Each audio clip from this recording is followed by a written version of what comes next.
had 20% support among GOP women. That has surged to 33%. I'm telling you, this is like a Saturday Night Live skit. The guy is bulletproof. And this is in the face of all of those remarks.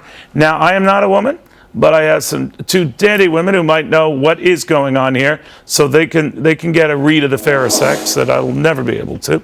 Gina Loudon, Cheri Jacobus. Cheri, I don't get it. What's going on? Well, we've seen Trump do very well in the polls with all the different demographics. This has been the summer of Trump. But to be fair, I want us to look at 2007, who were the front runners at that time, and it was Giuliani, Fred Thompson. I know that, but I'm asking about women. This is Donald Trump with women, and that's surprising me. I think a lot hasn't really sunk through. A lot of his comments have sort of gone unresponded to. He has garnered as much media attention as all of the other candidates combined. Absolutely. That will change. And he's been given free rein. Look, media kind of lets him do his own thing. A lot of the other candidates don't really want to hit back at him. I think they're afraid. I think they just don't want their agenda to just be going they're up against him. They're afraid he's going to call them names. A lot of them are going dark this summer, and I think they aren't doing a lot because they're turning down interviews because they do not want to be asked about him. They want their own agenda to come through, so they're waiting until this post-Labor Day period. But Gina, back to the woman thing, if you don't mind. I think that there's something here that is remarkable because in the eyes of some, those might be deemed chauvinist or actually borderline caveman obnoxious remarks. But he's explained them, and I give him his due. He's tried to explain what he meant. But there are a lot of these, and he survives them very nicely. And that, to me, on face value, they're very surprising. What do you think? You know, my background is psychology, Neil, and I can tell you that there's a psychological phenomenon taking place here. When you are not pretending to be a perfect, polished, packaged politician, nobody expects you to be. It's a funny thing. And I think that, you know, this society's current fascination with reality is a lot less about entertainment, I know. You're a psychologist and a very good one. Here's the deal. As a woman, I'm being sexist here. As a woman, do you find the remarks he has made offensive?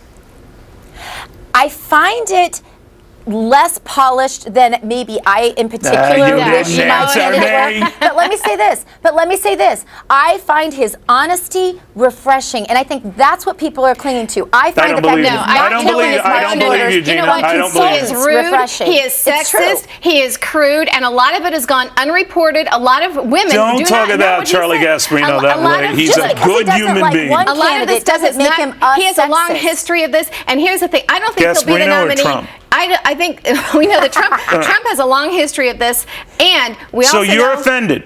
I'm extremely offended, Neil, extremely offended. offended. Would you ever vote for him? If he is a nominee, and I don't think he will be, but if he is, this is a huge ammo dump he's giving Hillary and the Democrats. Hillary is down. If he were the nominee, would you vote for him? He's not going to be the nominee. If he's a nominee, would you vote for him? Not going to be. Neither of you answered questions. It's an ammo dump for Hillary Clinton, who's hurting with women. He is a gift. You would never vote for Hillary Clinton over Donald Trump. I would not vote for Hillary Clinton. Okay, and you would vote in that case for Donald Trump. Donald Trump is not going to be the nominee. Okay, so Gina. He's unelectable. Okay, I see. But Gina, something must be happening with this guy because whether he's talking about women or whether he's some deem offending Mexicans with his comments, he survives. He rises in the polls. He's more popular than ever. Yeah, I think the problem is just this beltway and, frankly, the lamestream media disconnect of what works. And frankly, the consultants' disconnect of what works. I think the American people are starving for someone that's saying what they really think. Do other women you talk to, Gina, feel the same way? Absolutely they do. Not just women, but what you're talking about. Not just these psychologists. First of all, this is not the majority of Republican women. He's scoring high with women. He's the only candidate that is beating He trailed Hillary Clinton by 40 points 6 weeks ago. He's statistically even with her today. Well, and in a head-to-head with Hillary Clinton, there's a poll now that says that Ben Carson does very well beating Hillary. Jeb Bush does very well beating Hillary. Trump ties her. So there's some we've got Bush, who's very much the establishment guy. Someone's blocking. The fact of the matter is, Neil, the establishment would not be any happier with a Ted Cruz or Ben Carson than they are with a Donald Trump. The bottom line is the establishment doesn't want them. Okay. All right, fine. I'm not going to get an argument with you. I want to thank you both, seriously, very, very much. All right, now we know that there are 10,000